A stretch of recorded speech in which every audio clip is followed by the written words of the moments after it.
database that it uses. It also compares it to books that are available through a couple of the e-book services and to the internet. I'm pretty sure it won't compare to the so it is a pretty comprehensive instrument, if you like. It's very good at detecting similarity. And the reason I'm harping on about the similarity is that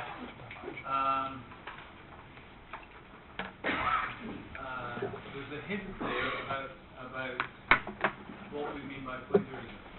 So, give me an example. If you were writing a review previously, how would you put together the information that you collected? So you collected a set of background information and you're going to write them up in a report or an essay. You're writing an essay about something, for example. How do you process that information?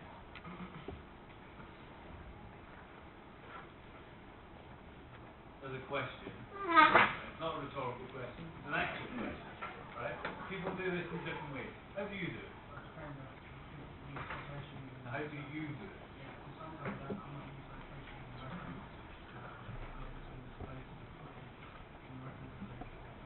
Okay. I wasn't talking about the process of writing. The step before that, were you actually going through the process of collecting information together so you can read it as a block? What do you do?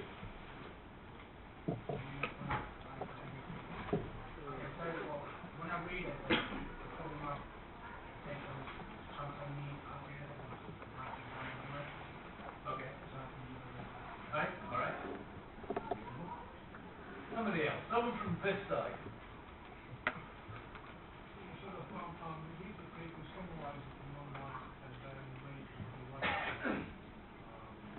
So how do you collect the information? Because obviously you have to go from a stack of, let's say, 20 papers that you've read or technical reports. How do you what do you do with the information in there when you put it together to write your report? You. Not one. Not them. You. I would take the best paper that's closest to what I'm interested in. And use the ones that Okay. Okay. Someone from this back middle quarter. I like this lecture series because it has the middle line. Someone from here.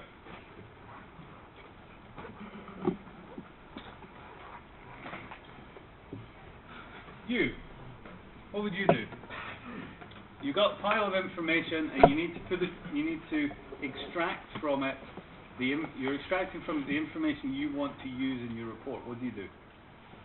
I think first I'm gonna highlight some keywords. Yeah. Then maybe generate some bullet points and then write it, kind of summarize it. Okay. In my report. List. Right, this side.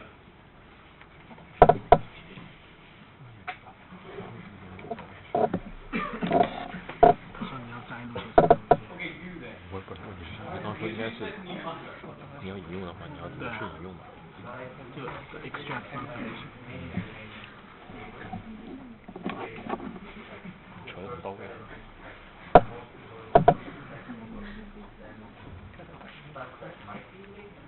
How do you get the information from there into your report?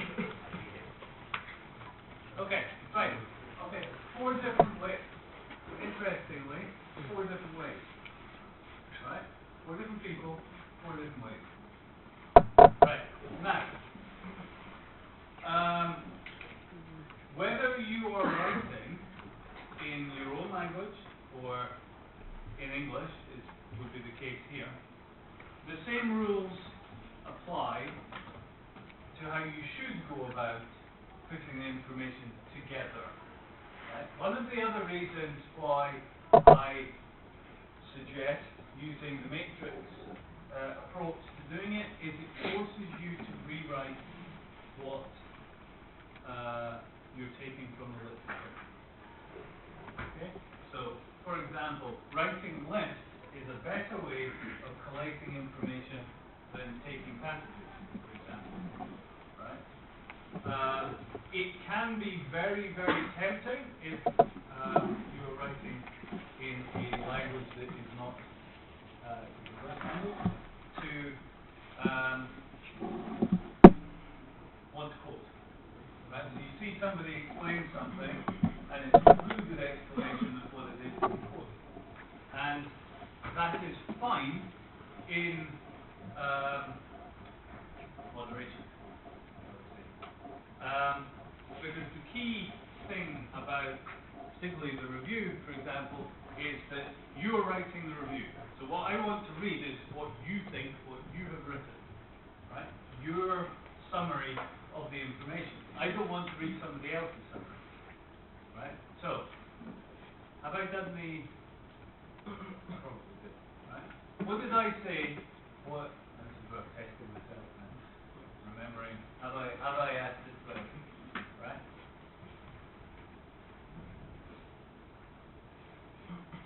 There is a underlying assumption that what is published is good, right?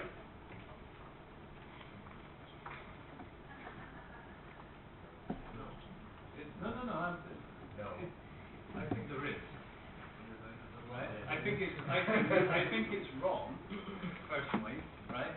But I think there is a certain underlying assumption that when you are using information from reference sources, that is good, right? Because it's reference material, you're using it, therefore you're taking knowledge, therefore it's a superior source, right? That's the scenario that you're in. So it's perfectly natural to think that what's written there is written well as being good.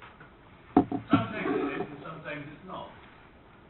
But whichever way it goes, when we ask you to write a report, it must be in your own words. So quoting, for example, should only be done if there is no other option. Right? So I know that you're allowed to do it, and there's a mechanism for doing it. What I'm saying is that you should operate from the standpoint that you only do it if absolutely necessary. Right? Taking that to the next stage, when you are collating the information, you should not collate the information in the words of the source. Either. So the very stage where you're taking the information from the reference material and putting it, sort of arranging it, or what I used to do was I would take papers and I'd highlight bits that I thought were important, and I'd highlight them in different colours depending on what type of information was, and then I'd have 9 different colours of highlighters, and I'd get completely lost. Right? Normally how I went about writing reports. That's how I would have done it. These days, it's much easier to do that bit on the computer. Right? Either by copying and pasting the information, or like copying things into tables so you look at it, or copying passages about a specific thing onto a sheet so you can kind of read through them, right? Very easy. Right? What I'm saying is, even at that stage, rewrite it. Right? So when you're reading the source information, go through and write it in note form. You have the bullet list, good idea there, right? Write it in note form in your own words. Because then at no point in the exercise are you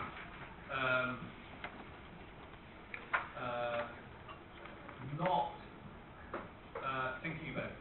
And what I'm saying from the perspective of writing good review, it is very important that at every stage you're thinking about the material that you're reading. Right?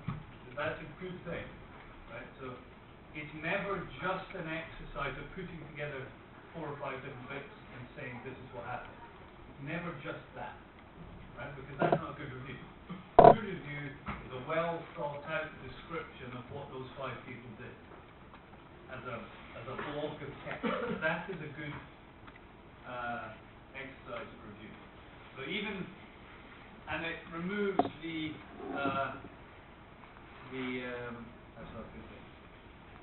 removes the likelihood of accidental plagiarism where you wind up reproducing what the original source said when you write it. Okay? Now, what I would say is, I am not a angry ogre. Right? I perfectly rationally expect that when people write a review about other people's work, that there will be many passages of text which bear some resemblance to the source material. That's perfectly reasonable, because particularly in a technical subject, there are only one of the things about technical subjects and technical jargon, there are only so many ways that you can say something correctly. Right? So, and you should never put yourself in the position of changing technical specifications and technical names simply for the purpose of avoiding plagiarism. Right? Okay? So this is the technical overview of a technical subject. Beyond beyond what would happen in something where you're just writing an essay about a subject. Right? In technical disciplines, it is harder to say the right thing 20 different ways. Right? So I'd say it's probably well nigh impossible to say it 2 ways. Right? So what that means is that there 10 different reports on the same subject will bear startling resemblance to each other, right? But we know that, supervisors know that, and we know that when we know it, right? So there is a difference in consideration when you're looking at a technical passage with technical information and specification, and you're looking at something like an overview section or an introduction. Alright? Okay, so those are all the thoughts I had. Right? It's the points I want to make. Okay? It can be summed up, right, in one phrase. Don't use Control-C, Control-V. Okay? Or function C, function V.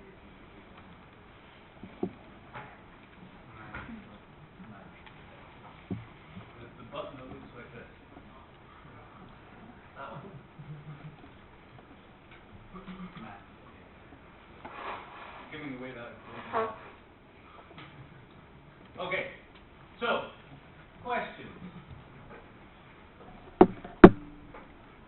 I don't believe there are none. Alright? It's a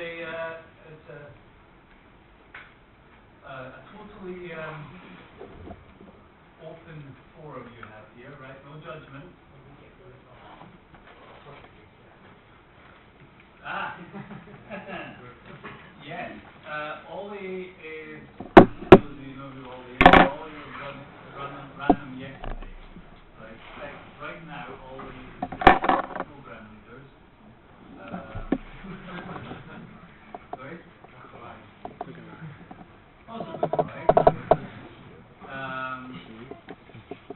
think he's well and truly frustrated with the lack of support from the assistance people, but yeah, I suspect they're sitting down right now thrashing out the allocation numbers. I'm going there after this lecture. You wouldn't all fit in his office. I don't send an email about the or how You're allocated. Oh, that's a good question. nothing to do with plagiarism, but that's okay. Your allocated supervisor will appear on your profile on Secure. And I will put a list of the allocations up on the notes page. Right. But it should, I'll show you. Right? So it should appear on your profile. Wait a minute.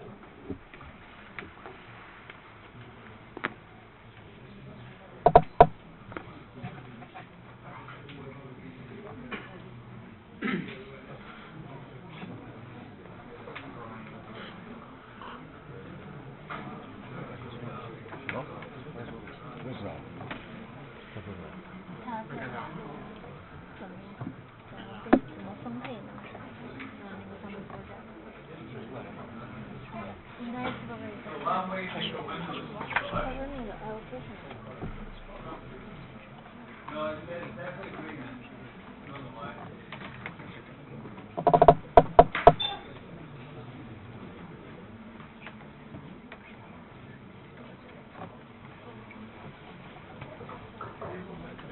So does anyone have any questions not about the project? Yes. What fixes? My question is about tennis. Yes. I would like to know if you take the similarities of the value, or you actually use it to see what exactly. I would never take the similarity value.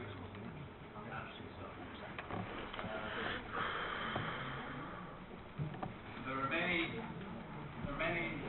situations where it thinks it gives it high index, where there's nothing wrong with the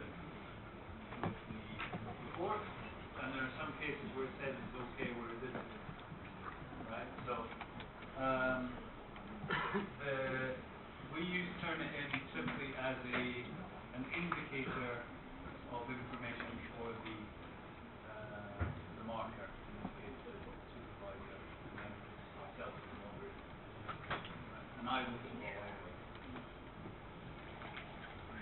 Okay? We don't use it as a rule set. It's just an aid.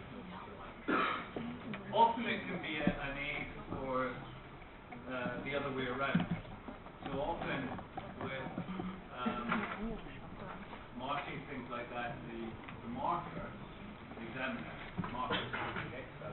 gets it into their head that they've read it before, right? And actually Turnitin is quite frequently a useful tool for demonstrating that they haven't actually read it before. Okay? So it goes both ways, right? It's a tool, it's not a rule. It's a tool. So. Kind of similar. At which point you go like, okay, that is fine, to okay, that's plagiarism. Okay, so judgment. I would say, right, so Karina probably.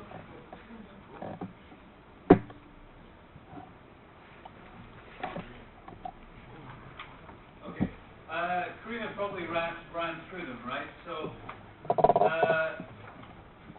to give you an idea, back to the original point that I made, the basic rule for a report which contains material which comes directly from a source is that you ignore it when you mark it. Right? So anything that's not written in the words of the report's authors, you don't mark. Right? Which obviously is a bit of an issue if you quote a lot. Right? So if you want a little guiding rule about why quoting is not a good idea, it doesn't get marked. Right? Because you didn't write it. Yeah? So if everything is quoted, then it's not going to get a very high mark. Right? But normally most people would look at the report from that perspective. So they would look at it and they would say, half of this paragraph is copied and the other half isn't. focus on that second half and they'll say, well, on the balance of this paragraph, what I've read here doesn't say anything new, it's all just sort of fed off this source. Right? So it becomes part of the way you mark the exercise. What happens with the vast majority, seriously, they're all well written, they're all written. There might be half a sentence that looks the same, but that's purely because there's only one way of saying it, right? And then you just read it and mark it. We don't use Turnitin at all. The vast majority of Turnitin doesn't get used. So everything goes there, but it isn't used as a tool at all most of the time. So to give you numbers, right? There were 281 reviews last year. Of them, 6 had an issue with plagiarism. 6. What's the outcome of it? Do you ask them to rewrite I it? yell at you a lot. No, so it depends on the degree. If it's minor, so about quarters or maybe a third or passages which have come from source material, then you just mark it without that material in. You record that you've done that, and that's what happened. If it's substantial, in the sense there's very little in there that's original, then the student would be asked to rewrite it, resubmit it for a CAPS mark. If it's really, really bad, which can happen on an individual exercise like this, then you might have to redo the whole module.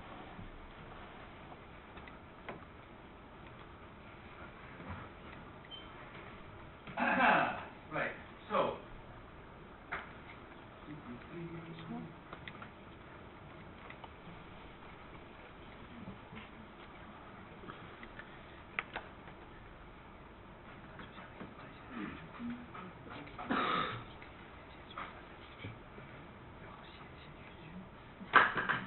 live demonstration is never a good idea.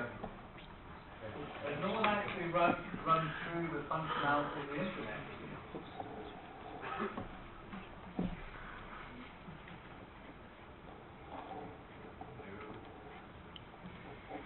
Okay, so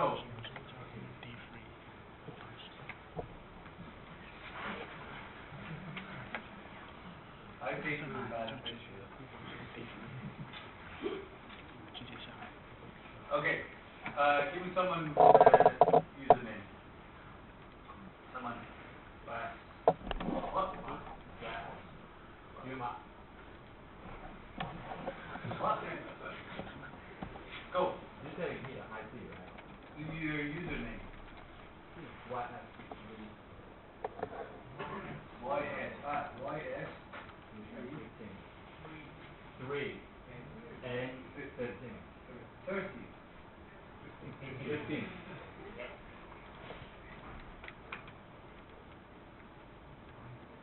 Right. So that's your okay, that's your profile page, right? This is mine, right? If I go there,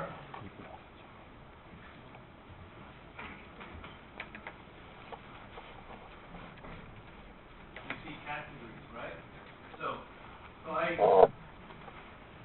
see if I go around, right? So when I get assigned MSc project students, at the bottom there I have another list that says project supervisor MSc project off, and there'll be a list. If I click on one of them,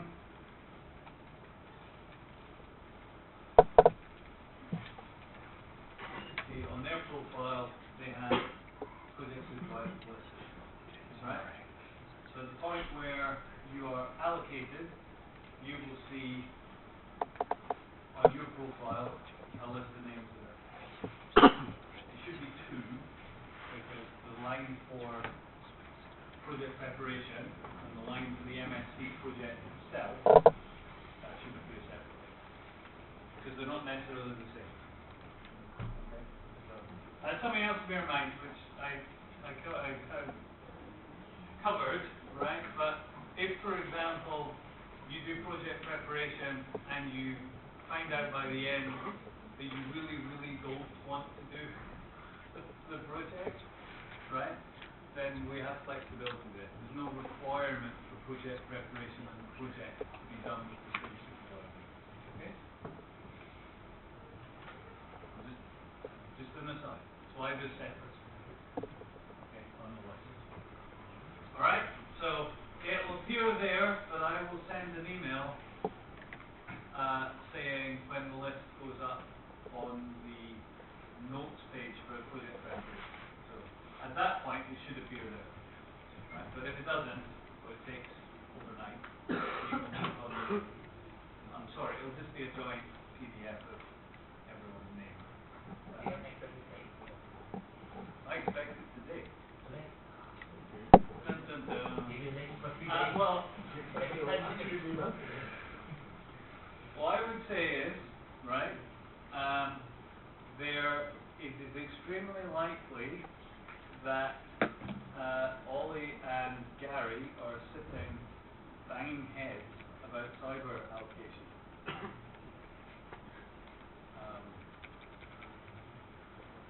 Cybersecurity. Because the number of available projects is very close to the number of students, right? Which makes that allocation a little bit tricky. Right? So, yes, I hope today, but I can't promise it. But I'm going. Right after this, I'm going to march over and find out what's going on. And you know early. That's right. The earlier I leave here, the earlier I get to Holy Office. Yes. Very true. One way to think about it. Yes.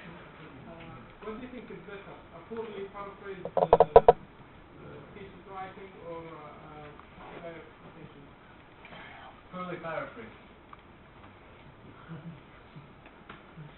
But what I will say is I think it really, really depends on what it is that you're quoting. Yeah, because sometimes I can't make it better or... No. If that's the scenario, then paraphrase. Right? Write it yourself. Right? The only situation where I would quote is where the quotation is literally something said by somebody famous, or the best way of saying it. Right? It's a bit like watching people. I'll give you an example from physics, right? I would never expect anybody to paraphrase Richard Feynman or Einstein. Beyond that, yes. Right? Does that make sense? If you manage to find anything written by Newton that you could copy from, I would be really surprised. Because it would probably be written in Latin.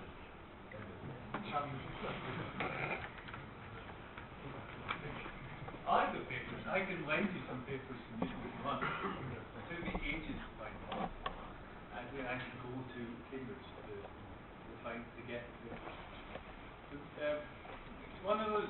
Well, it's better now, but there's a lot of stuff that took a long time to get digitized. It took a long time for the journals actually to get around to digitizing their entire back catalogue of published material. I think it's good now. Probably quite good for access. Or the Royal Society. You get a lot of Newton's papers from the Royal Society. Anyway. Newton didn't write things that are very catchy, so Einstein did, Feynman did. But yes, anyway, sorry. If it is a very important quote, then yes. Or if it's absolutely the best way of saying it, set that you're talking about, yes, otherwise write it yourself. Okay? As a rule. Okay? Anyone else? Anyone in the back? You said you're going to show us some good examples of those. I asked you like 2 weeks ago, and you said you're going to upload them. Yes, yes, the reviews, yes. Where is I haven't done it yet. I was on have some of my plans for this afternoon. Oh. Well, there's a couple of things that need to be uploaded for Friday's lecture. It's like yelling at me. I haven't actually, strangely, last year somebody scored 95, got marked 95 in the review, and I can't find the document. I can't find the actual review. It seems to be missing from the database. It annoys me. No, hang a minute. It would be suspicious if we actually had good archiving. I'm far more likely. It's far more likely I'll have to go and root around on the backup.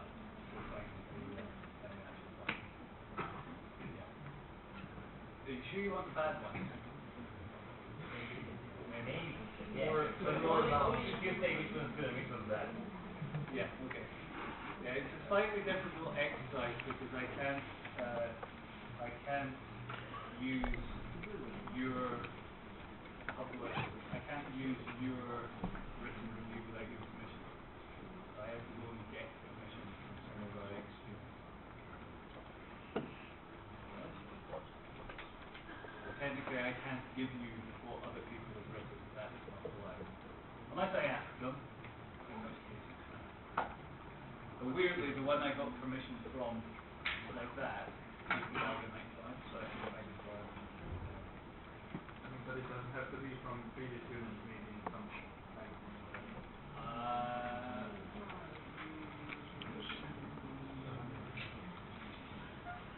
Yes, okay. I suppose I could do that, but no, that permission's okay. Publish material, right? So no, I'm not going to create it. Somebody else will. Yes, I can give you 2 or 3 examples of reviews up to published. Yeah. Okay, I'll do that.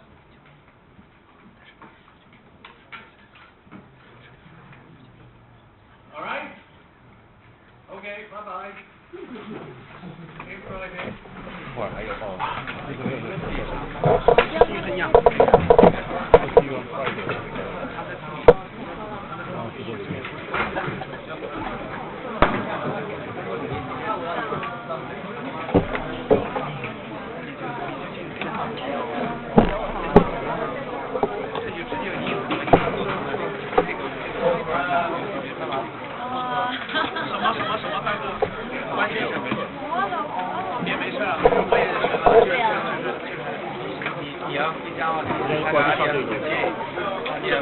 就上这半节课，出来干什么？